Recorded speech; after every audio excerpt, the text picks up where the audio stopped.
Kolumba Kinshasa, tina ville ya Matadi, koleka na frontière ya Lufu, na province ya Congo Central, superviseur national ya ba sapeur pompier Oscar Okito Djeko akoma kitar na butu mingi penza na 4h20 na ville portuaire ya Matadi na visite de travail boye na bokomi na ye aloba kiboui. Nous sommes venus d'abord pour voir quand même nos agents qui sont ici installés et puis faire une formation de mise à niveau et la remise des brevets de nos agents de la protection civile, autrement dit police anti-incendie, qui sont ici installés à Matadi. Et nous sommes là pour l'intérêt de notre population. Donc nous allons nous sacrifier pour répondre aux besoins de notre population parce que nous sommes les sauveteurs.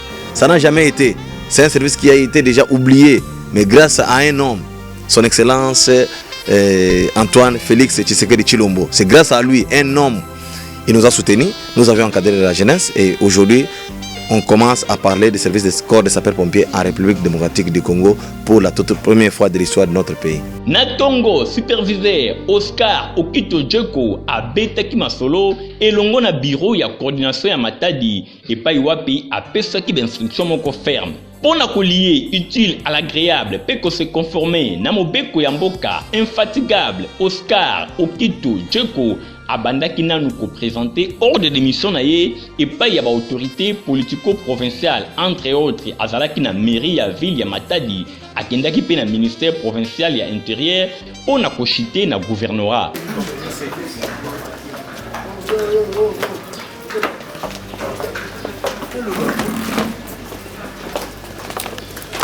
Après gouvernorat, l'homme du terrain, Oscar Okito Djeko, ye akendaki directement na terrain d'Amar, na ville basse ya Matadi, pour na causerie morale, et longo na ba sapeur pompier ya coin oyo, à travers parade moko ya kafu kafu, ezalaki organisé. Après ba honneur oyo, et pesamelaki ye, et pa ya OPS, boye ba troupe a pasaki yango en revue, pe azanga kite koloba boye.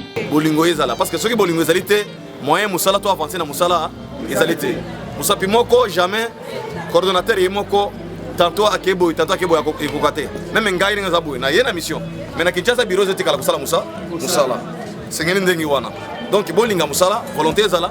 Et c'est la faiblesse des alliés, surtout Congo central, c'est la faiblesse des alliés. Tu vas appuyer Yango pour que non, et Kendri Bosso. Ok. Coordonnateur ya Matadi pe ba cadre misusu bango pe ba zanga kite ko pesa l'impression na bango par rapport ya visite ya coordonnateur national ya ba sapeur pompier. Depuis tout banda musala oyo ya ba ko fonction bureau ya protection civile police incendie awa de ma toute première fois ya komona une autorité nationale a comme biso awa. Donc tous les sengo makasi to komela to ko sepela makasi mi komona présence ya mokonzi a comme biso awa. Parce que service haut ils ont un peu négligé mais le service est comme une valeur. En tout cas merci la présidente de la République Fati Beton. Après si biso ministre de l'Intérieur il est capable. Après si biso superviseur il est capable. Ba pesa ba moyen atambola Congo mobimba pour na ko pesa msalo valeur. Tome sepela la façon benime kuzila beto awa na mbanza beto ya Matadi benime kuzatala kisalu fasa kena ku salimina. Tona kulomba kaka na bamfumu wa beto bazaba kusoutenir beto samu kisalu to matambula mbote. En tout cas banda yanda me bandila kusala kisalu kena kutambula mbote. To me mona lera kisalu kena kusalama par rapport ba ina vanda kana manima nandi. Lera yandi kena kusala kisalu mbote. To me sepela façon yanda me kuizila beto awa. Oui, aujourd'hui premièrement, je salue d'abord le président de la République, son excellence Monsieur Félix Antoine Tshisekedi Tshilombo. Je remercie encore son excellence, Monsieur le gouverneur de province, Monsieur Atouma Toubouana Koulunki. Je remercie son excellence, Monsieur le ministre de l'Intérieur, vice-premier ministre, ministre de l'Intérieur et Sécurité. Aujourd'hui, je suis à côté du superviseur, madame. Je suis d'abord heureux. Pourquoi? Parce que c'est toute la première fois depuis qu'on est installé, depuis 2017 ici au Congo central. Il n'y a jamais eu nos chefs au niveau national qui étaient venus, soit qui sont venus pour nous rendre visite. Aujourd'hui, nous sommes avec le superviseur, l'expert en gestion prévention et réduction des risques de catastrophes, qui est venu pour le renforcement des capacités de nos agents ici au Congo central, dans le cadre de lutter contre, soit ensemble, contre les multiples catastrophes naturelles et celles qui sont liées à l'homme. C'est pourquoi aujourd'hui c'est une excellente journée qui est différente de toute autre. Après avoir fêté la journée mondiale internationale des sapeurs-pompiers, qui a été organisée et célébrée à Kinshasa, au stade des Martyrs, lui-même le superviseur a songé de passer, soit de venir ici au Congo central pour venir voir l'un de ses agents qui n'avait pas eu l'occasion de participer à cette grande manifestation. Et je souligne qu'avec le temps à venir, cette manifestation qui a été tenue à Kinshasa, de la journée internationale de la protection civile, ça sera aussi organisé sur place ici au Congo central pour que la population du Congo central puisse savoir aussi que non, sur place ici, les services existent. Boye pona kotalisa utilité ya ba dispositif anti-incendie ba agent nyonso ba lekaki directement na acte pe ba talisa ki ba démonstration na ndenge ya kosakana te.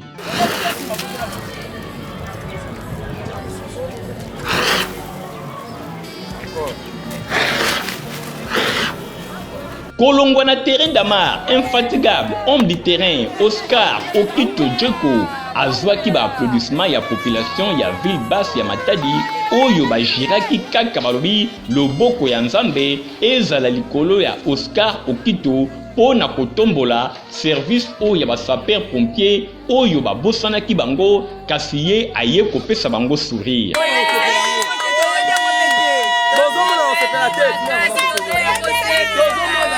Superviseur Oscar Okito Djeko akendaki na mbala moko na bâtiment administratif epai wapi ezali loger coordination ya ba sapeur pompier pona ko s'imprégner na ba conditions ya mosala ndenge ezali kuna.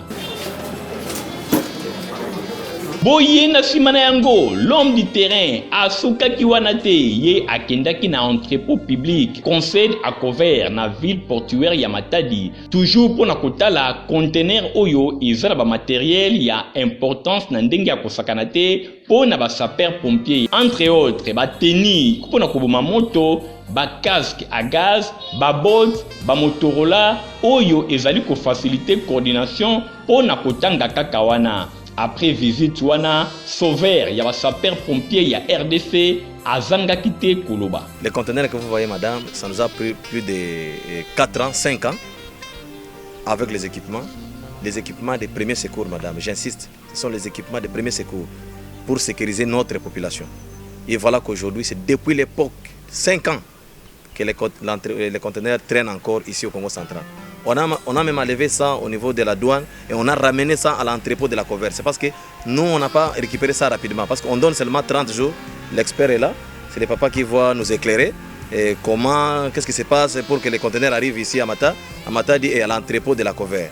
Avant tout, superviseur ya ba sapeur pompier, akendaki na bureau, ya comptable, ya entrepôt public, concède à couvert. Enfin, atala ndenge nini mosala ezali kotambola mingi penza conteneur oyo. Comme ça, lokola congolais nyonso azali ko se respecter asukisaki visite na ye na Matadi na kolekaka kotala libota na ye.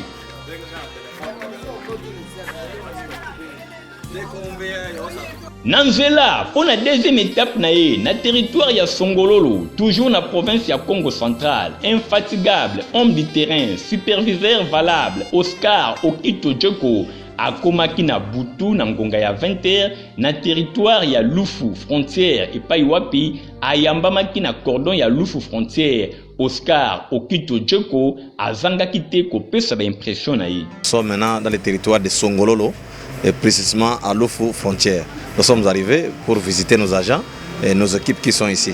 Vous voyez à mes côtés, j'ai le coordonnateur de Songololo qui est à mes côtés. Donc on est avec lui ensemble, il est venu nous prendre parce que nous sommes là vraiment pour intervenir parce qu'ici aussi à Lufu, à tout moment il y a les incendies et c'est pourquoi nous sommes obligés de venir ici voir nos agents, notre antenne qui est là pour voir comment on peut faire harmoniser les choses.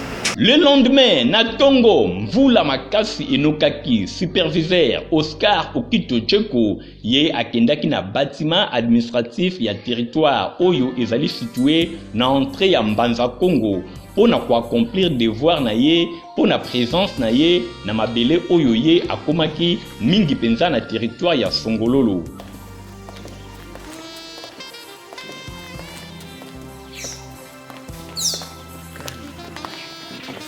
Na bozongi na Lufu frontière, moi passage moko ya mokuse pour na visite na bureau ya police ya protection civile ya coin Oyo. Bosimba ke mouma Oyo ezelamaki makasi, l'homme du terrain asalaki descente na ye na terrain ya agglomération toujours na Lufu frontière pour na assister na parade moko ya kafu kafu Oyo ezalaki organisé na coordination ya Lufu frontière na bokomi na ye après ba honneur Oyo epesamelaki ye apasaki directement ba troupe en revue, superviseur incontournable apasaki directement na causerie morale. Bonjour, bonjour. Bonjour. Vous avez un slogan moko Oyo to betaka. Ce qui te le sapeur pompier avant tout. Discipline. Merci Mingi. Asepeli? Oui. Vous allez na Mingi ya kolobate. Aliboso, vous allez kopesa toujours bakonzi ya mboka Lusako. Tata makonzi na biso ya mboka parce que yazali premier homme. Sapeur pompier Aliboso. Excellence Félix Antoine Tshisekedi Chilombo. Yena zali chef numéro 1. Sapeur pompier Aliboso. Donc betele maboko quand même.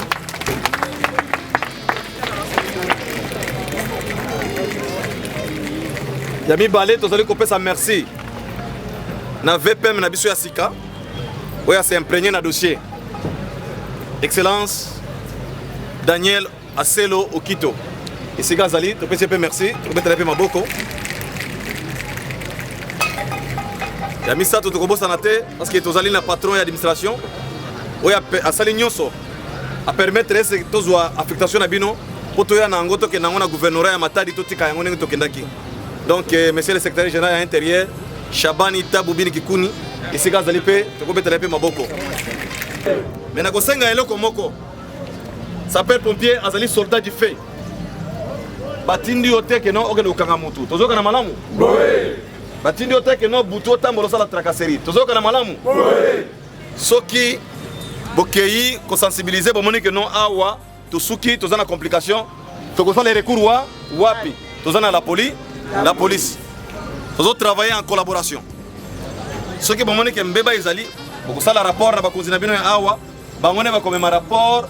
Après briefing naye, superviseur national Oscar Okito Djeko a lekaki directement na kopesaka ba brevet ya participation na quelques lauréats à titre symbolique. Je viens de bénéficier d'un brevet de police d'incendie à qui j'ai suivi les formations.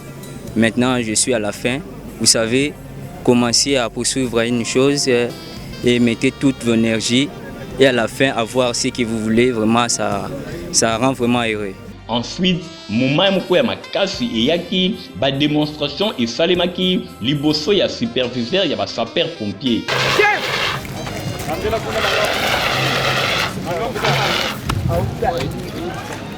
Boye ba sapeur pompier bazangaki te kopesa ba mo ya remerciement pe kotalisa koyamba moko na ndenge ya malamu na coordination ya Lufu frontière liboso ya autorité oyo bango bayambaki ye, c'est-à-dire superviseur ya ba sapeur pompier. Vous présente notre superviseur national, le chef des services de protection civile, police d'incendie. Présentement, il est au milieu de nous. Il nous a visités pour l'installation de notre service. Toute première fois dans l'histoire de Mboka Nabiso. Enfin, l'homme du terrain, l'infatigable, superviseur valable, Oscar Okito Djeko, azangaki te kopesa ba impression na ye par rapport ya visite na ye ndenge eleki na province ya Congo central. Oui, maman, kaka ndenge na ipsaki nombala liboso ke awa toye pona kotala jeunesse bilenge na biso oyo to formaki o bandimeli musala kosala musala ya mboka ko servir mboka na bango toye a bango awa baza déjà balandi formation na bango formation esili awa lelo za mukolo ya ko pesa bango lokasa ou bien o babengi na lopoto brevet o ba mériter pour la formation na bango esili pour na ba servir mboka na bango na territoire ya Songololo esika tozali awa na Lofu frontière nazali na sengo mingi maman journaliste parce que tata mokonzi mboka yemoko alobaki il faut to encadrer jeunesse yango ndezali avenir ya mboka na biso pona lobi musala yango to sali to encadrer jeunesse tu équiper bango na ba équipement ya premier secours au tozali na yango to pesi bango pour que na kati ya territoire ya Songololo tozali na slogan na biso to banango bana Kinshasa au tolobi zéro incendie opération zéro incendie en République démocratique du Congo. Donc biso na Congo to lingo yoka lisusu keton likama ya incendie bato bakufi na mboka tel territoire tel ou bien province tel bato bakufi na likama ya moto ezali loko za ko pesa biso pasi parce que biso nous sommes les soldats du feu tozali ba soldats ya moto ennemi géré na biso liboso zali moto to linga ko yoka solo ya moto te tulongo ka te non likama ya moto ye nzela ya Congo central bino boza ba témoin na Kinshasa bomona ka mituke kinaka na carburant na Kinshasa mituke zo même ba carburant mais mituka wana ezali ata na dispositif ya prévention ata moko te mama to kotika population na biso et souffrir ndenge wana te yango toye kasi to comprendre que na frontière ya Lufu esika tozali awa bato bazali suffisamment formé te nde yango to lingaka bande ko na biso bazala informé population na biso bazala informé pona incendie ezali nini nazui likamo muke mama o na lobaka lisusu mbala ileka kike non moto azokende kosomba eresho ya koete gaz eresho ya gaz azolamba nango na ndako na ye mais okomona keno moto azoteka eresho ya gaz atie ba dispositif ya prévention na koete gaz batie ba dispositif na kati mais yo mosombi ya eresho ya gaz tango azokende kolamba nango na ndako na yo ozana dispositif nini ya prévention message ya suka na pesi kaka ye moko moto ya mboka ka ya mboka mokonzi ya mboka longonye seka azali parce que grâce na inde lelo mama musala oyo babosanaka tokomi kolobela yango mbala nyonso tu musala ya ba sapeur pompier eza musala moko bato babosanaka yango mais moto moko aye tata mokonzi mboka alamusi musala oyo nzala ko pesa longonya esika azali na ministre ya intérieur na biso na pesa bango nyonso longonya esika bazali batika biso te bankadre ka biso musala kendeli boso Buena suka ya visite ya travail superviseur national Oscar Okito Djeko mutu azali ko incarner esprit ya hiérarchie na ye azali ko sala musala na ndenge ya kitoko pona kopesa bomoi na service ya protection civile oyo babosanaki yango na ndenge ya kosakana te. Oscar Okito Djeko bilenge bazali ko konte na yo bakobosana yo te na mosala makasi oyo ozali kosala ndenge ozali kozongisa bomoi na service ya basaper pompier oyo bato ebele babosanaki yango. Mission na Congo central esukaki na ndenge ya malamu province mosusu ekoya sima.